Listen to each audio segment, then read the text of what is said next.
Do you think the man in the batting cage will be baseball's next 400 hitter?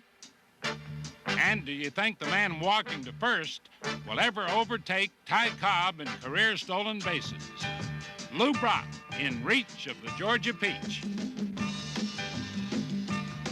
And can veteran Carl Yastrzemski hit the wall and hold the ball?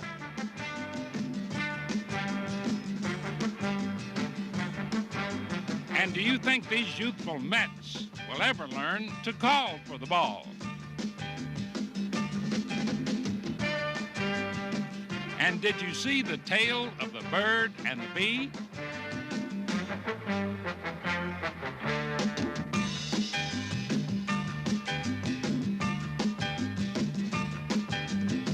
Well, if you didn't, watch it all now as Major League Baseball presents This Week in Baseball. Red Socker Ted Williams, the last major leaguer to hit 400. He did it in 1941. In 1930, the Giants' Bill Terry was the last National Leaguer to do it. And another 400 hitter, George Sisler, set a record for hits in a single season with 257. What has all this baseball history to do with 1977? Well, just take a look at Minnesota's Rod Carew, making a lot of baseball history with his magic bat. It isn't sorcery, just more pure hitting talent than anyone has seen in a long, long time. The largest crowd in Twins history came out Sunday to see Rod Carew reach for the 400 hitting barrier. And the hot hitter came through with 4 hits to push his average to the magic mark.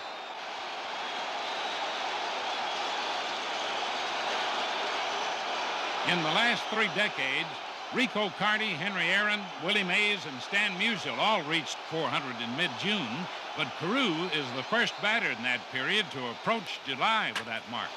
Hitting 400 under the tough conditions of modern baseball might rate as the greatest batting feat ever. It's possible that Rod Carew can do it. It's certain that if he moves at his present rate, he will surpass Sisler's record of 257 hits in one season.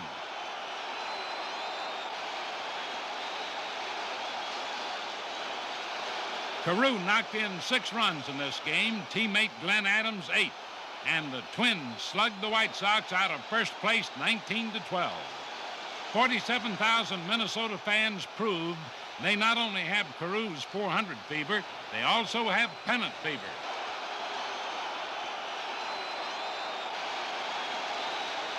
And so did the fans of the New York Yankees. The crowds jammed Yankee Stadium to see the Yankees try to avenge their 3-game loss to the Red Sox in Boston. The Sox began where they left off with power shots. The Sox did this 16 times to the Yankees in Boston.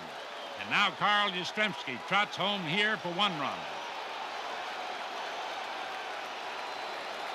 Then George Scott trotted home.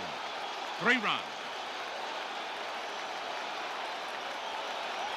And Butch Hobson, 2 more runs, giving the Sox 33 homers in 10 games and 5 runs off Catfish Hunter. Looked like a repeat of last week, but Catfish, who has been struggling lately, hung in there and prevented further damage until the 9th. Still, New York was in danger of falling further back to Boston in the standings. Relief ace Bill Campbell hadn't failed to win or save a game since April 25th. Now he's got the Yankees down 5-3, 2 outs, no one on, bottom of the 9th. But you never know in baseball.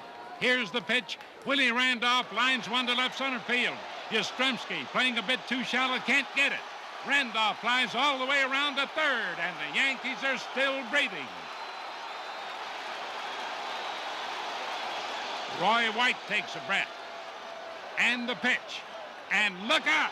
There's a drive to deep right field, going. It is gone. How about that? And that, friends, is what you call a clutch hit. It tied the game and triggered a roar that could be heard all the way to Boston.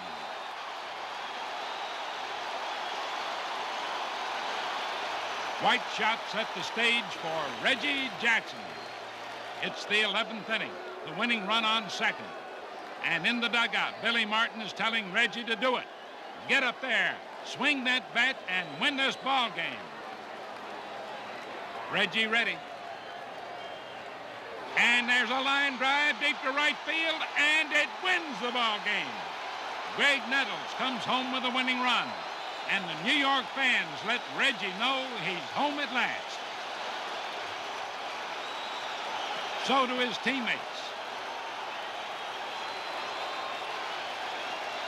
That must-win cut Boston's lead from 5 to 4 games and stopped the Red Sox winning streak at 7. The next day, Mike Torres stopped the Boston power streak.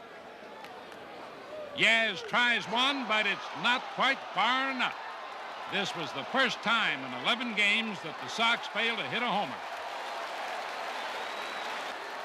Meanwhile, it was the Bronx Bombers' turn to hit a few. Mickey Rivers up at bat. There's a drive going deep to right field, up against the facade of the upper deck. Greg Nettles up.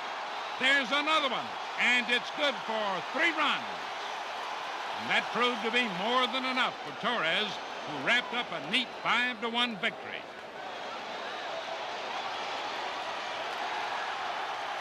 That knocked another game off the Boston lead, and now the Yankees were battling to even everything up with their rivals, hoping for a 3-game sweep. And to get it, Billy Martin challenged Don Zimmer's team the next day with speed and aggressiveness. Just watch this.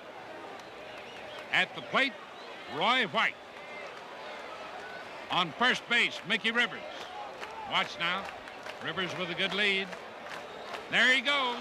And the ball is hit into Rick Burleson's vacated position at short. The Yankees just went on running all afternoon, recapturing their aggressiveness of last year.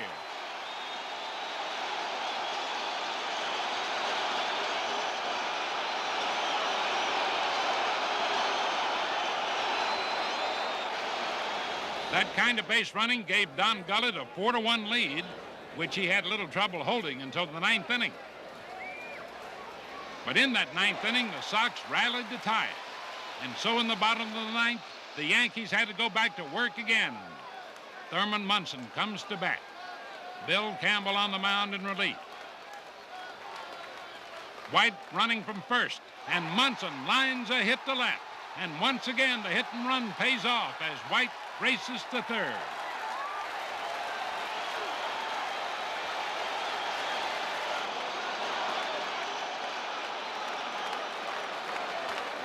That set the stage for Paul Blair, batting with the infield drawn in. The outcome of the game in the balance. He chops the ball. Hobson's choice. Unfortunate, it's over his head, and New York wins the ball game. Back in the Eastern Division race now, a race that should last through September. The Yankees are supposed to be an unhappy team that never gets along, but these Yankees look like they just might be a whole new ball club. The Cleveland Indians certainly look like a whole new ball club. They have ever since new manager Jeff Torborg took over. Since he was hired, the Indians have won 7 straight. Of course, the manager needs performances from his players, like he's been getting from pitchers such as Jim Bibby, who beat Detroit for his 7th win. And the manager needs great defense. And Torborg gets it here from Dwayne Kuiper. Watch.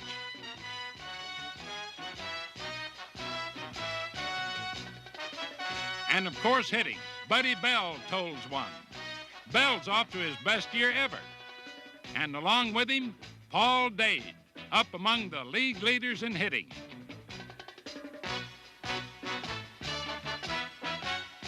Everything's sailing smoothly till the Indians had a little powwow with the bird, Mark Fidrych. You see, Fidrych stopped the tribe's winning streak at 9 and extended his own to 5. Not only did the bird battle the batters, manager Ralph Houck is surprised watching the bird battle a bee. What's buzzing, cousin?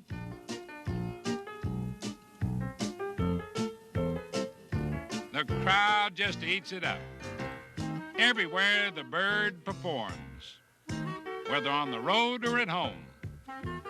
Not only do the Tigers love it, but the huge crowds just keep coming to see him pitch.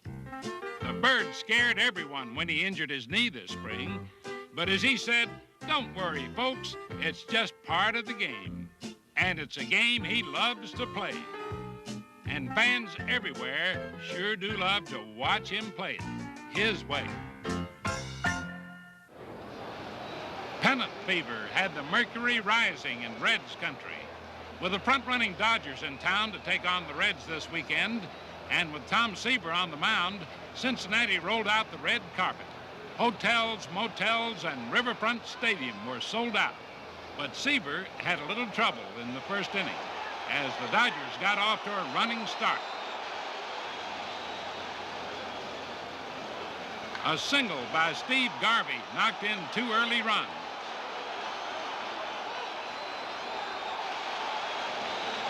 Seaver allowed the Dodgers 1 more run, which proved to be just enough for Tommy John.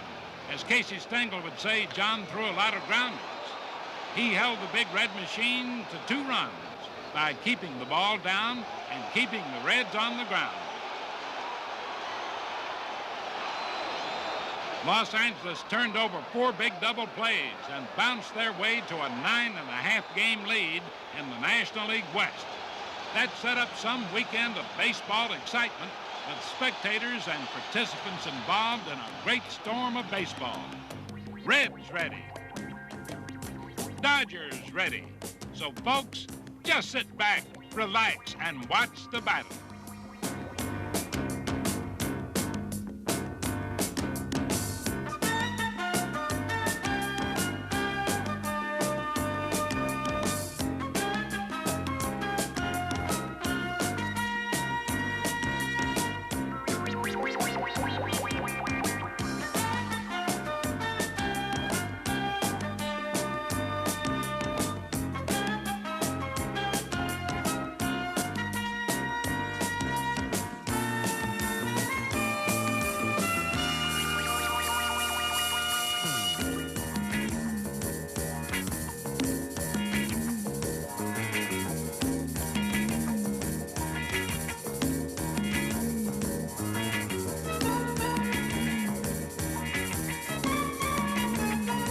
Hitting, running, fielding, and it all seemed to balance out.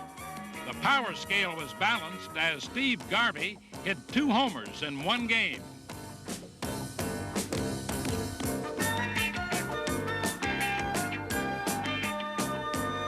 And Johnny Bench slammed 2 in another. And after all the sound and fury and exciting baseball, the 2 great rivals limped off with a 4-game split, leaving Cincinnati still 8.5 games behind Los Angeles. But it's still a long time from July to October, and plenty of time for lots of exciting baseball. In St. Louis, the Cardinal fans have little doubt as to where their man, Lou Brock, is heading. He's headed right after a record set by the legendary Ty Cobb, who holds the lifetime base-stealing mark of 892. And that's number 876 for Lou. Now he's only 16 behind the Georgia Peach. Cardinal youngsters Gary Templeton and Mickey Scott are catching on mighty fast. Whenever these 2 are on base, they're always a threat to steal. St. Louis has been winning with speed and clutch hitting. And this time it's another youngster, Keith Hernandez, coming through in the clutch.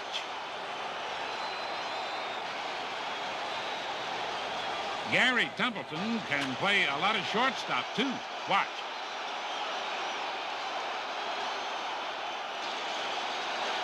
St. Louis is also counting on veteran Ted Simmons to win a title. Here he hits a home run to help the Cards beat the Phillies.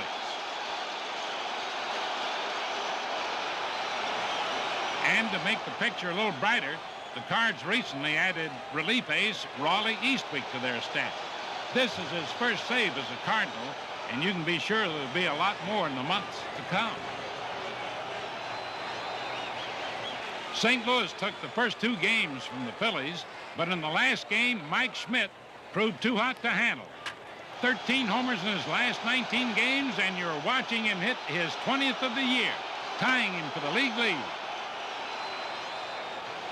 Jim Cott knows the way to stop Brock is just simply not to let him get on base at all. And Cott salvaged the win for the Phillies with a 2-0 shutout, giving him 250 lifetime victories, the most of any active pitcher in the majors. In Chicago, the fans came out to celebrate Old Timers Day and see some former great Cubs who can't seem to get the game out of their blood, like Ernie Banks and Phil Cavarretta. Later on, 28-year-old Bill Buckner came up with the real game between the Cubs and the Mets, hanging on the line. 9th inning, 2 out, tying run on second. Look out! These are the kind of breaks you need to win a pennant.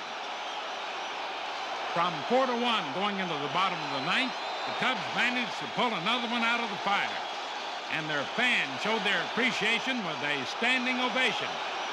Whether you're an old-timer or a youngster, these Cubs are fun to watch. Friends, around the majors this week, a lot of players seem to have trouble getting their signals straight. You've seen this before. 2 rookies in a Mets mix-up, understandably inexperienced. But on the championship Reds, would you believe this? The big red bump. Sometimes nothing will stop a guy from grabbing the ball. Just watch. Okay, man, if you insist. Cleveland's Paul Dade is really insistent. This is not an instant replay. It happened again in the same game. Next time a ball is hit, the center fielder might as well sit down and watch. And here's a tangled-up situation as Big George Scott barrels into Yankee third baseman Greg Nettles. George isn't as mean as he looks. He just knows some guys aren't as big as he is. But Mickey Rivers doesn't know that for sure. But just look, Big George is just a gentle guy. Thanks for the tap, son. You might not never see this in a lifetime. Boston's Yastrzemski leaps, the ball's gone, so is Yaz's glove. He does get it back, but how about that? Watch it again. It hardly seems fair. The Sox lost the game, the home run, and Yaz almost lost the glove. Anything can slip away in baseball. Cesar Geronimo loses his bat.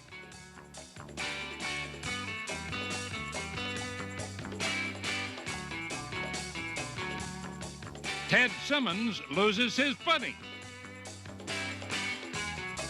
Whoops. Nice going, Ted. More Cardinal confusion. They lose the play at first. Mike Tyson backs it up. He throws, but where? Backwards, right into the stands. That cost the extra base. And here's the last example of how not to play the game. A grounder to Tito Fuentes. Look out, Tito. That's interference. The umpire not only called the runner out, he called the batter out, too. A tough way to get a double play. Managers can surprise you, too. The Texas Rangers set an odd record this week. It started when they hired Eddie Stanky to replace Frank Lucchesi. Eddie's renowned for his aggressiveness and baseball knowledge as a man who knows how to win. But after one game, amazingly, Eddie resigned. Why? Well, Eddie said he simply missed his family too much and the life he had built as a very successful college baseball coach in Alabama. Meanwhile, the Rangers appointed Connie Ryan as interim manager and then officially hired Billy Hunter as the new manager. 4 managers in 1 week. Incidentally, Eddie Stanky won the game he managed, but he'd just rather move at his own pace. And so we say so long, Eddie. It was nice while it lasted. Here are a few good plays. Carl Yastrzemski goes down on his knees. Watch. And this time he keeps glove and ball. Heads up play by Tug McGraw. Lets the bunt drop. Throws to first. Gets the batter. The runner's hung up. Double play. Heads up baseball. How about that?